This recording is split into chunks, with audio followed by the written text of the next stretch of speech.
the title of this talk is about board effectiveness. It's about board effectiveness. And I'm a board effectiveness consultant. And if you Google board effectiveness, you get loads of hits.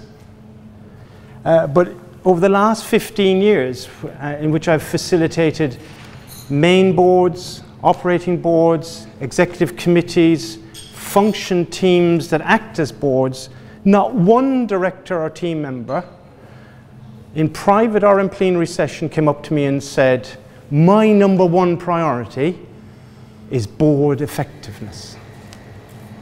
Yeah? No, nobody said that.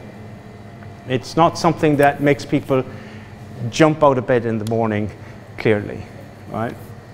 But what I have heard, again and again, I wonder if you've heard this, right, is this common frustration that comes up again and again, is why can't everyone on this board do what I want? Well, well, fine. That's where I noticed. So I don't know, I wonder if you noticed that. But no one says this out loud. So everyone pretends that boards are about business needs and not their needs. That's what the pretense is. Yeah? And you always know when business leaders are uncomfortable with concepts that they think they should endorse when they twist the English language.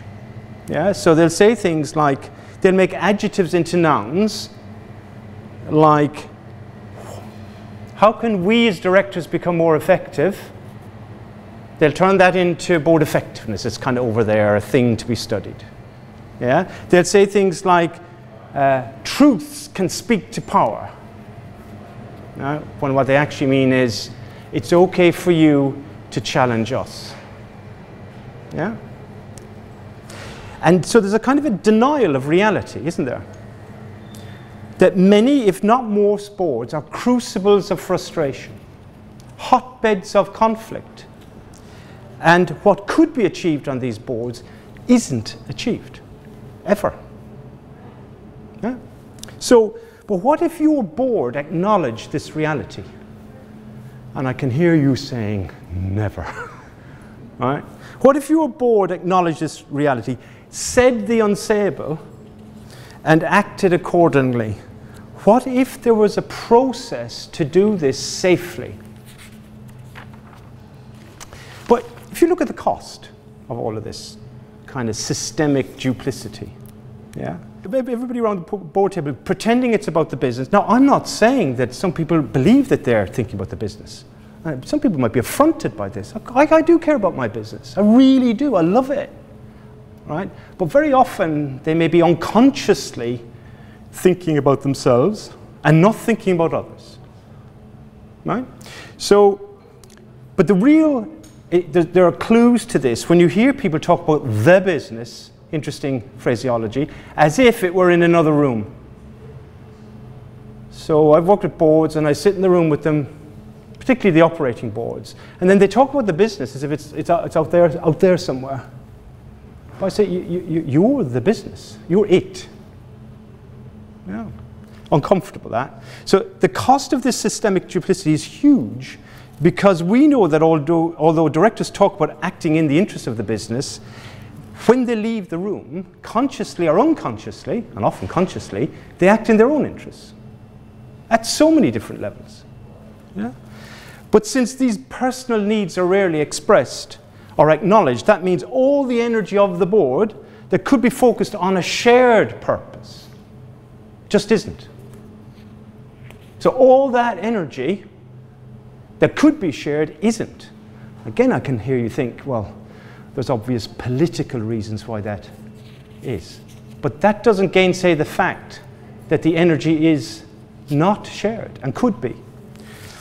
And that must mean that not alone is this costly in terms of cash costs, money spent where otherwise it wouldn't be spent, but it's also lost opportunity. Opportunities are lost because of this. Big opportunities are lost. Every director understands the principle of opportunity costs, but do they realize that they personally are often responsible for the business missing out on exciting opportunities because they are leading a double life. Their public persona, which the board sees, is revenue generating, cost reducing, and shareholder enhancing, read in tooth and claw. Isn't this what every director does?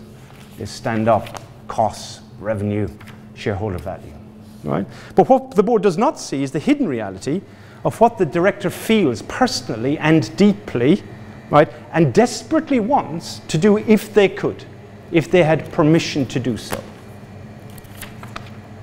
Now, I understand that you may feel that your board, your exec committee, your function team ain't like this at all. You're different. I get it. But let me share with you how I've seen this behavior play out on boards, right? I've identified a range of behavior which I call least likely to say behavior. Least likely to say. And you can try out this at home, as it were, in your own boards. I recommend it. It's great fun. Just go around the boardroom and see if there's consensus on what each of you is least likely to say. Yeah? For example, a micromanaging CEO with whom I worked is least likely to say, don't mind me, just get on with it. All I need is the odd email. Right? Least likely to say that, isn't he? Or he was. Or the director who can never acknowledge a mistake is least likely to say, sorry. Right? Or that the bully is least likely to say, please. Or the passive-aggressive is least likely to say, I disagree. Or the pleaser is least likely to say, no, I can't do that. I've got too much on. I'm sure you may not recognize these personalities. Or the narcissist might say, but what about you? Or those who feel that they must be the brightest in the room. Not looking at lawyers in particular. I don't know, what do you think? Right? And of course, do we not recognize ourselves in these? There's bits of us in all of those characterizations. It's not a finger-pointing exercise. It's an exercise in acknowledging that we're all human. But how much better life would be in your organization if the negative impact of these different types of behavior were reduced, if only by a small amount? What costs could be saved, opportunities seized, and how much more fulfilling and rewarding it would be to sit on a board that found a way to deal with these seemingly intractable personality issues and conflicting needs. It sounds like nirvana, doesn't it? Surely the obvious way to do this is for each director to come to an agreement that not only acknowledges the particular mix on your particular board, but some sort of agreement to change it. And pigs will fly, I hear you say. No chance. Not on my board. There's no way that Joe or Josephine blogs on my board will ever change, full stop. And you will rightly add that no amount of so-called transformational change, as if ordinary change weren't good enough, will change the fact that Joe blogs might behave like a thug from time to time. No transformation change program might change that. But are you sure that things are so hopeless? How do you know Joe blogs isn't for turning, or at least for shifting a little? Who would have thought that Nelson Mandela and F.W. de Klerk would find a way of avoiding a bloodbath in South Africa? If you think back, that was an unthinkable agreement between two completely different people. And who would have thought that would happen? Who would have thought that Ian Paisley and Martin McGuinness would become actual friends, genuine friends? That was unthinkable. My dad, who's dead 20-something years, he just would not believe that Ian Paisley and Martin McGuinness would share the same room, never mind a joke. They were called the Chocolate Brothers. And that had a lot to do with the generation of peace in Northern Ireland, that friendship, a peace which now looks like it's under threat. But anyway, who sets the limits to our ability to do the unthinkable?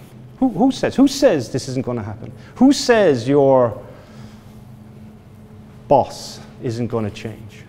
They may not, but are you sure? But you might argue that the South African situation, the Northern Ireland situation are extreme situations. Or when people give us sort of military examples, you say, well, it's kind of easy to act in a particular way if you're under gunfire. That's kind of extreme. We can all be heroes. And it's different in the boardroom on a Monday morning. But they did change. That's the point. Extreme or not context, they did change. And you can change, and your board can change, and you won't know by how much or how little until you try. And although the changing is hard, the steps are easy. And there are only 3 steps. What is your PSB? What is your purpose? Your personal purpose. Purpose meaning your why. Why you do what you do.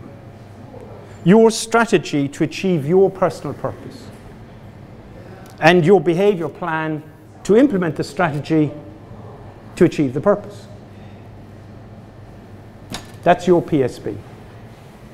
And you might think, and that's any director's PSB. So go around your board table. Do you know each other's PSB? And you might think, well,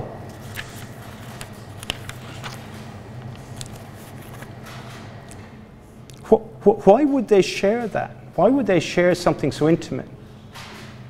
Well, they would share something so intimate if there was an incentive to do so. So if each board member was willing to articulate to others what their personal purpose in life and how they hope to achieve it, imagine that happening. Imagine on your team, on your board, that happening. But you might say,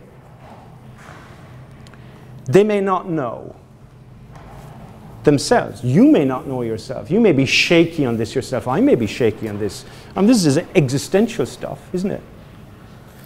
But there's a surprise, isn't it?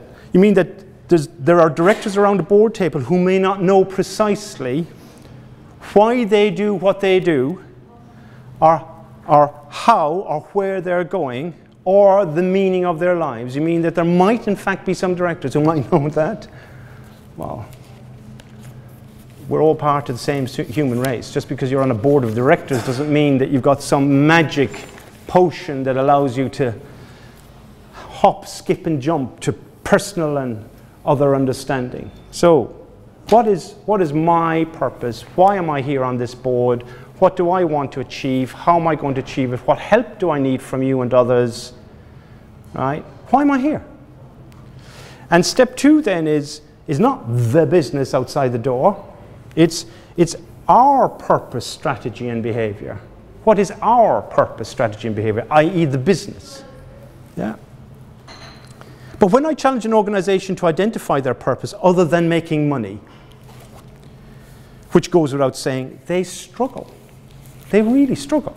Yet when they attend to the question, why, other than to make money, which I think is the same as breathing if you're in business. If you're in business, if you're not making money, why does your organization exist? They invariably find an answer which is about people and not about money. All of them do. All of the work done on purpose in organizations come down to people. You know this. As in, our purpose is to develop people who make, sell X, Y, and Z. Yeah? For the benefit of us stakeholders, which include shareholders, employees, customers, suppliers, the environment, etc. What's wrong with that? I think any organization, there isn't a business on the planet that could not use that as a purpose statement.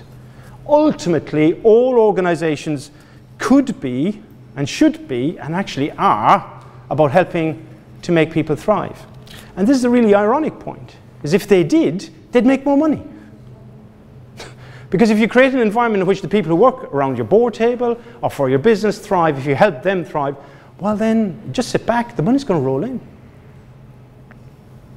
So what if your board agreed on a why statement for your business? If they agreed on it, one to do with people.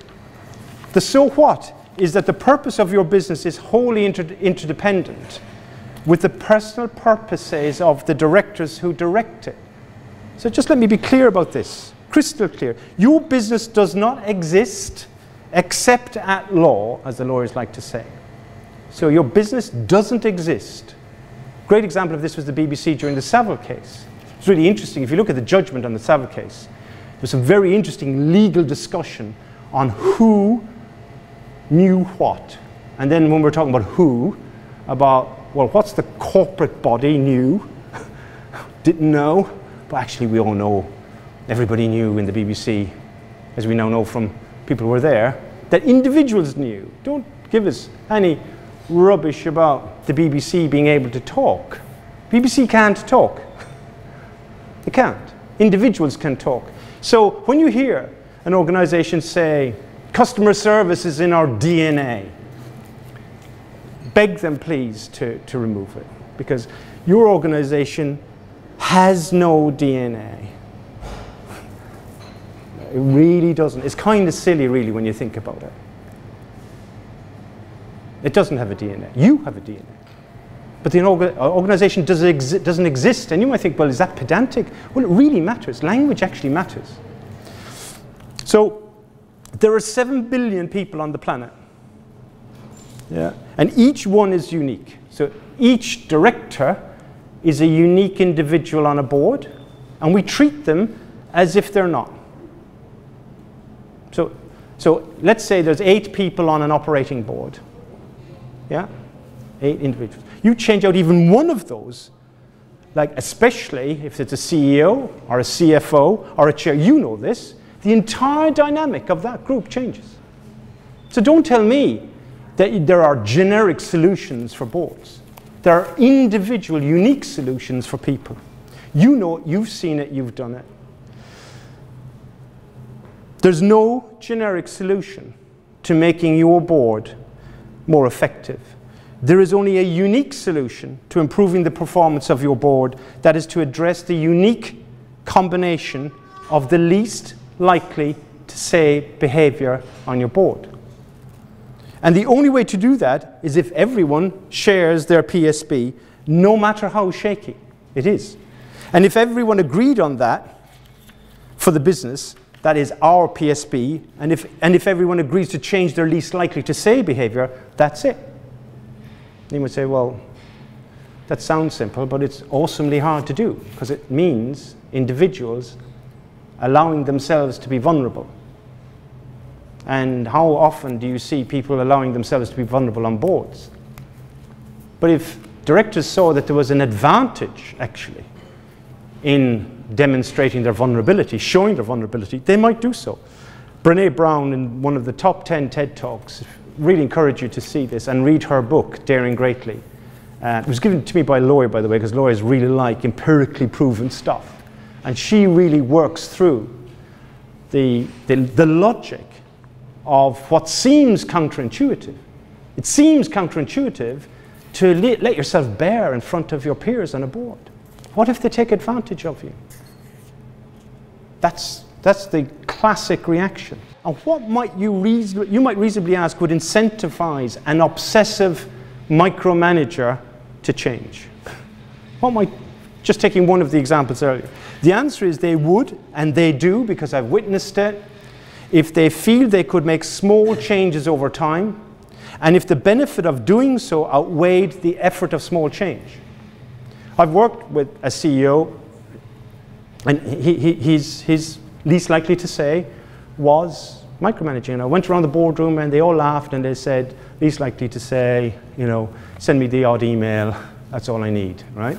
And of course he knew intellectually that that's what his behavior was. And indeed, quite high emotional intelligence, he knew that there was a link between that behavior and his formative years. In his formative years, and the great thing about living in the 21st century, we don't have to prove the link between formative years and current behavior. Go to any book on any bookshelf in W.H. Smith, and the kind of psychology of that link is now well established by experts. And in his case, he was never allowed fail when he was young. And if you don't allow your kids fail, well, they don't trust anybody, least of all themselves. And he knew this intellectually. but found it very, very difficult to change. But he, in return for another director on his board, changing his behavior, and the other director's behavior was something that I can identify with very clearly, never owning up to a mistake. If you come from where I come from, if you make a mistake, you go to hell forever, right? So owning up to a mistake is very, very difficult. So you'll always say, oh no, it wasn't me. So least likely to say, not my fault. Least likely to say, don't worry about me. So they did a deal. I facilitated a deal. He would micromanage 10 times less out of 100, and he would own up 10 times more. There's an incentive. Imagine if everybody around the table, and remember, you won't have a micromanager on each board, you might have one of the other personality types. But imagine you did a deal with each other. And what might incentivize you more to do that deal than saying, well, you know what, if we got our act together as people, got to understand each other, right, and not felt ashamed of our weaknesses, because very often that's what it's about. Very often the bully is very frightened. Well, we know this from the schoolyard, don't we? Very frightened indeed. If you really, really get to, and why wouldn't you in a business get down to the nitty-gritty of behavior and how people feel? So, by small change, I mean 10 interactions and 100, by the way. But this guy was so competitive that he changed 20 interactions. So if each board member shared their PSB, or more accurately, their struggle with their PSB, and if the board shared a PSB focused on helping people thrive, and then if each director agreed to change their least likely to say behavior by just 10%, your board would become immensely more effective, although that does an injustice to the increased sense of personal fulfillment, financial reward, and indeed community well-being that would accrue.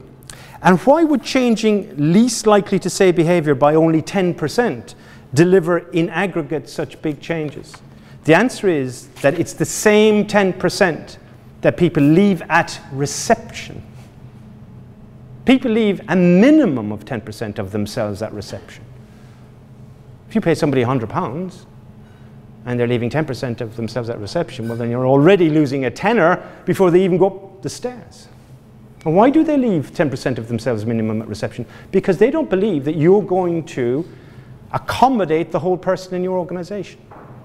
What if you did do that? You get 120% from them. Beneath the least likely to say behavior is the secret sauce we all possess, which is our hidden potential. And why would any organization, tell me, why would any organization not want to get value from the whole person since they are paying for that whole person? Well, they'd like to, but often they don't know how. And in the 21st century, those organizations that get this will thrive, and those that don't, won't. Thank you for listening.